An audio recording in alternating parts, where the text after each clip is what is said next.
Hey, I'm Michelle with Chariots for Hope, and today we are visiting with Phoebe.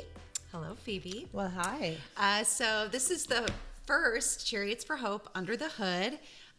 There's a lot of amazing stories and things that happen, quote, under the hood of Chariots. And so we wanted to have you get to know Phoebe and her story. It is incredible, and the work that God is doing in and through her life personally and through Chariots for Hope. So welcome, Phoebe. Thank you. Thank you for having me. I'm honored to be asked to do the first Under the Hood. Yeah, and so Phoebe is part of our team. Maybe we should start with, I don't know, what do we want to start with? Do we want to start with how you came to Chariots, or we want to start how your journey began? We want to know a little bit more about Phoebe and under her hood, I should say. Wow, I love how you just did that. So I feel like we should probably just go back to the start, rewind to little Phoebe. Yeah, let's talk little Phoebe. Start it off. And here's a trigger warning. There might be some things said. You know, this isn't always just going to be a happy rainbow story. And also, I'll probably try to tell some corny mom jokes. So she's really bear good with at that. me. She's really good. My at family mom says jokes. I'm not funny, but we know that's not true. That's not true, Phoebe. Thanks. You have to say that. No, I do not. Thanks. You are so quirky and so fun. Yes. And yeah, that's the gift that God's given you. One person. Thanks, Michelle. So, All right, let's take a walk then. Tell us, Phoebe, before Phoebe today. How about that? wow. You know, it's crazy that there was a Phoebe before this, because I feel like who even was that girl? It's, you know, so let me kind of get back to the days of small town Wahoo. I had the best family. My parents, they called us the Beaver Cleaver family. It was just like this little perfect mom and dad. They came to every single event that I had. They were my FCA leaders. They were my Bible school teachers, coaches, teachers. Like, they were just there. It was just a really happy childhood. And tell me where you are. You had the ratio. You have three. There's three siblings? Yes, you know, big surprise, but I'm the stereotypical middle child. Okay. And I'm actually the short one in my family, and I'm 5'7.5", which is not too short, but my sister's 6 foot and my brother's 6'5". Wow. Parents are 6 foot. That's just a fun fact. So as the middle child, like I said, growing up in Wahoo, you know, I got to know Jesus and accepted him into my heart when I was 8 years old. I know that's when you did as well. Yes. So that's crazy coincidence. I always loved Jesus. I would write songs to him. I would go to church camp every year. I would attend church, you know, go to vacation Bible school and just memorize all the verses, and just, you know, it was a pretty idyllic childhood. Yes. Sounds lovely. Yes. Okay. Just waiting for that ball to drop, right? So, 8 years old, you accept Jesus. Yes, I accept Jesus, but, you know, he was just kind of there. Like, I knew he was with me. Let's say, Was it more of like, I accept Jesus here, and I didn't really know the full understanding of the full surrender until later in life kind of thing? Yeah, it was kind of like this thing where we didn't have texting back then. Now let's just Correct. age me Yeah. here. Because it was full out, like send a passenger pigeon, or, you know, it really, you would just go ride your bike to somebody's house and knock on the door. You couldn't text. But let's say praying was texting. I was texting Jesus all the time. Like, I was a prayer warrior. I knew he was there listening, but I kind of thought he was just kind of dealing out gold stars, like letting me do really good, like, you're doing a great job, and kept blessing me. And I'm like, thank you, God. And I kept praying for things, like, help me to, you know, we might get into that later, but track and field was a big part of my life. So I would constantly pray, like, God, help me win this race, help me to do good. And I was just like always clinging on to him, but maybe not for the right reasons. I was asking for outcomes, and I didn't really get into who he was. That makes perfect sense. Yeah. So when was your shift to where Phoebe started maybe hanging with a crowd that she may not have, or that Phoebe was making decisions that might not be the best choices? Where was that switch? Yeah, I kind of feel like you've done this before, because you're doing a great job of asking me questions. That's a great question. And I had accolades. Like I love details. So kind of backstory, I was doing National Honor Society. I was high level competing in track and field, that kind of thing. And so on paper, things were good. But I kind of got into a crowd of girls that were a year older than me. So I'm a junior, and these girls were cool, like in my mind, like they were popular. They were awesome athletes, which was what impressed me. And they also like to socially drink and have sex with boyfriends. I mean, yeah. sorry if I'm not supposed to say that, but Yeah, that no. was just what it was. And I'm soaking this in, and these are my role models. Now, that's not saying, oh, they're bad or trying to Sure. point fingers, but that's kind of who I was surrounding myself with. So once they graduated and I was a senior, that was my big year. My goal was to win state and track in the 800. And since I was a middle schooler, I used to stare at that record on the wall, and you get your picture up there. And every day I'd walk by there and be like, I want to be up there. And I quit basketball my senior year and drove to the YMCA every day to train. And finally, my senior year, I did win state. It was like the best. That was in my mind. That's who my identity was. I was like, I'm a runner. I did this, and I was so psyched. But then the girls started coming back from college, and after my greatest accomplishment, there I was hanging with the girls back from college, and I was going to street dances, drinking. And I guess that's where I would say when I was about a senior in high school, that summer, that's when my long toxic relationship with alcohol started. And that's been the longest relationship I ever had. So that took you, which we all know, the unfortunate behaviors and choices that come along with the addiction to many things, and particularly alcohol, how damaging it is spiritually, but physically, relationally. There really is, for an addict, it's very difficult to come to the realization that it's stealing your life. It's stealing your loved ones. It's absolutely ransacking everything that gives life. Yes. It's literally sucking the life and creating lies within your head, not really remembering who your worth is, and which was, you made that commitment at 8, right? Yeah. You belong to Jesus and your worth is in him, but you're so clouded by the alcohol, the worth that you find in maybe boys finding you beautiful and attractive.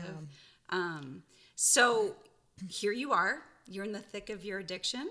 Yeah. Is that fair to say? I mean, we'll even fast forward after college. It didn't go the way I planned, and I had injuries.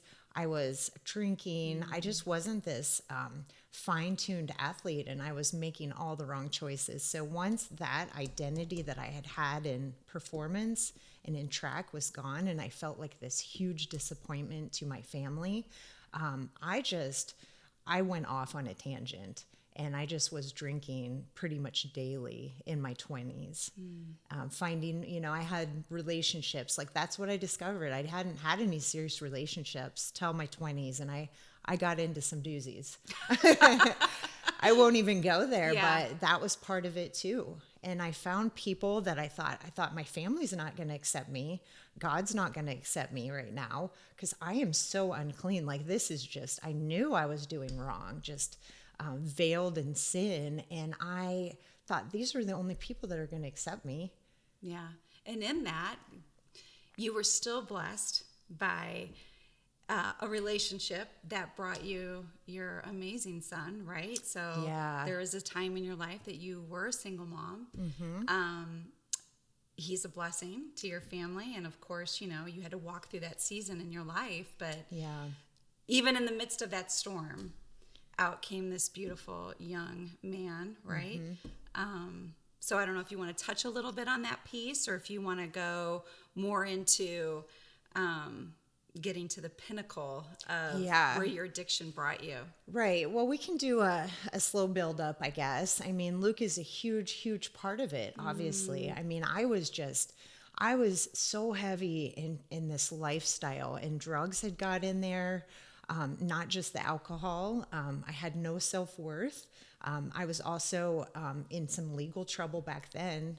I had gone to a party. I had kind of been dabbling with some drugs, and someone had sold me drugs at a party, and it turned out to be methamphetamine, and I thought it was something else. Wow. And this is pretty heavy, but it's just the truth. And 4 days later, I found myself in a mall. And it was my favorite mall. I loved Von Maur, loved shopping, but obviously I wasn't in my right sorts. And apparently I was in the dressing room, and I had brought the drugs with me because I thought that was a really great idea to do that. I might need them while I'm shopping. And needless to say, they were eyeing me. And when I was trying to walk out, the mall cop pulled me over and brought me in the back. And here's this girl that had never been in trouble before, out of my mind. And they brought me back there, and they said, "Oh, you're a nice girl." And the store owners had known me because I had shopped in there regularly. And they're like, "You're nice, just don't do this again, but let me search your purse." And I knew it was going to go down. And they found that methamphetamine, and I went to jail. That was my first time. Jeez. I couldn't even, it was the worst experience of my life.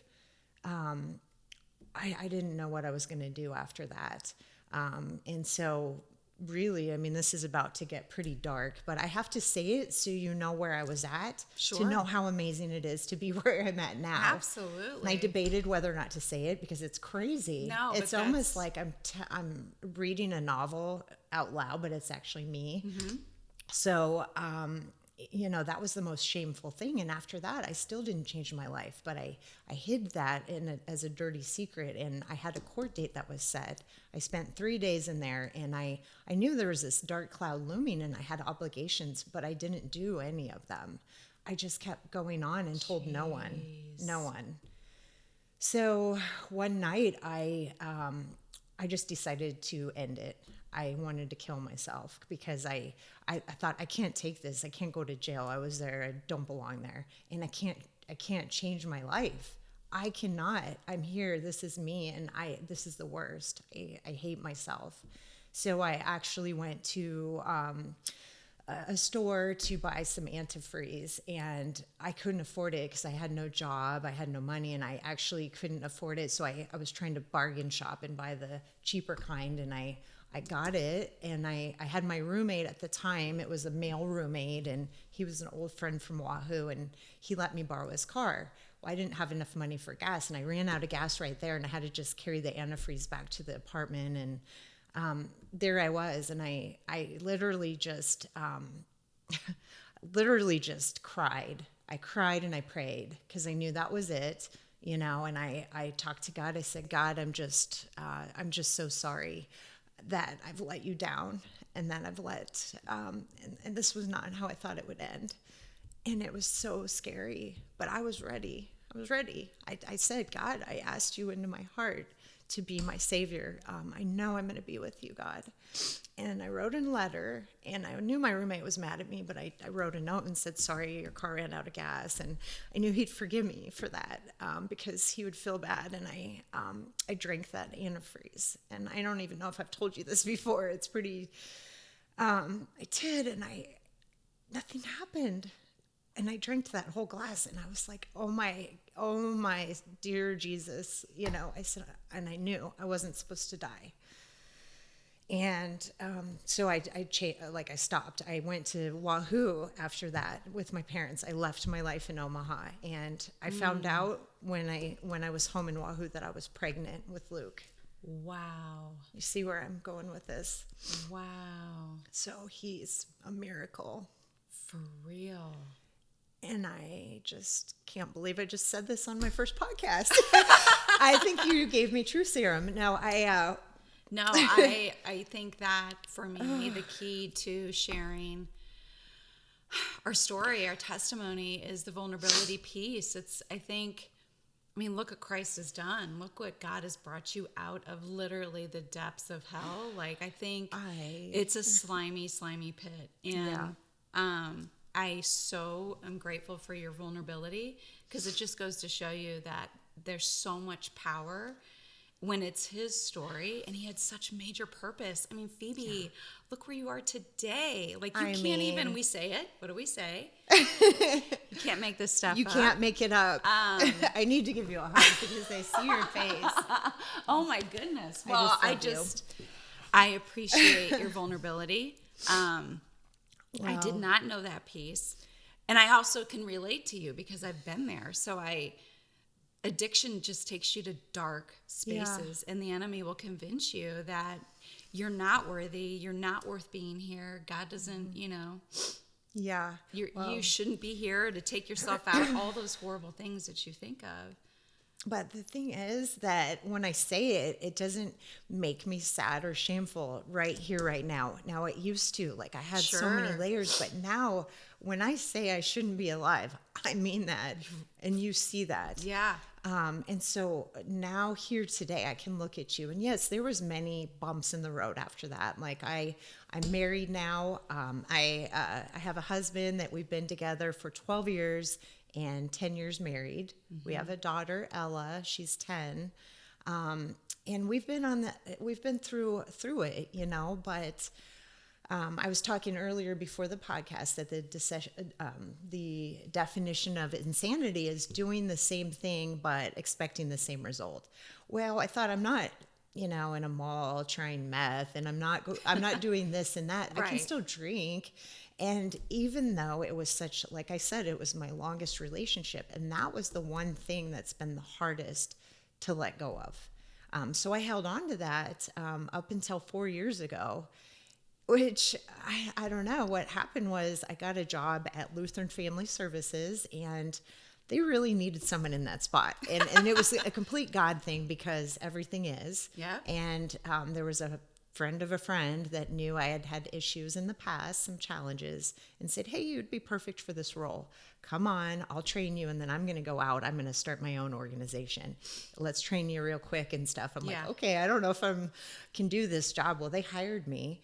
And I thought, oh, okay. So once I figured out what I was doing, I'm mentoring people through shared lived experiences, and trying to help them on their recovery and support them. And I thought, wait, what's my story? Where's my recovery? And I felt like a fraud and a fake because there were some times I was still socially drinking, although I was living pretty, safe and clean. I just still had that in my repertoire. And I knew from my gut and my heart that I needed to get on my knees. And truly, truly, truly, it was February 4th, day after Super Bowl. I'd had like 2 drinks the night before. And the next day I just knew. I'm like, I got on my knees and I said, I really asked Jesus to be in my heart again. I said, I know you've been there this whole time, but I've been so wrong. I said, God, I'm trying to live on my own, do what I want to do, not follow you. And I kind of made a deal with him about just take away this desire to drink. I don't want to be a fraud and a fake, God. I want to follow you. And from that day on, it's just been lifted. And It's been a blessing. It has been a blessing. And a miracle. So, well, that's that full surrender. And, I think that when we make those decisions to truly follow Jesus, and what that looks like is surrendering fully and walking in obedience. And those are things, look at the grace and the love that he's shown you for all of us, right? There's sometimes I think, oh my gosh, how can I not follow Jesus for what he's pulled me out of, what he's pulled you out of? Like, all that grace, all that love, never giving up on us and believing that we are truly a daughter of the King. And really walking in that confidence. I see that in you. It's been an amazing blessing the last 3 years to watch you blossom as you draw closer to Christ, but how God is using you tremendously through Chariots for Hope. And I would love for you to share with the audience your story and your journey on how God drove you.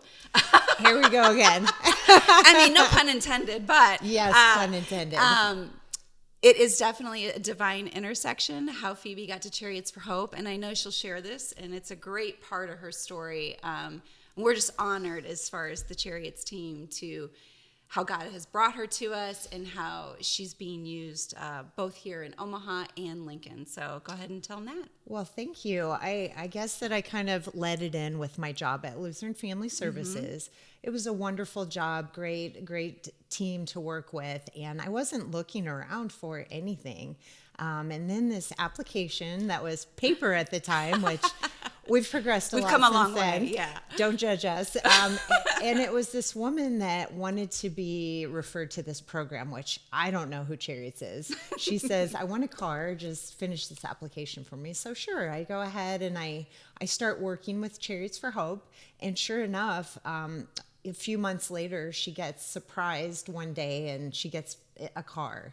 There's this thing called a blessing, and that would be the bamboozle. Yeah, the that's bamboozle. the bamboozle. Yeah, and they take her to some location, tell her some shady antics about that's what whatever it is they were going to do with her that day. She's Yeah. not expecting it, and there they are. I think the news was there. It was so that was beautiful. Brandy that day. She's amazing. She's still walking with us, but that's another story, another day. So they brought her out there, surprised her with a car. So she was grateful that I had helped her. She comes back to Lutheran Family, and I'm doing a class that day.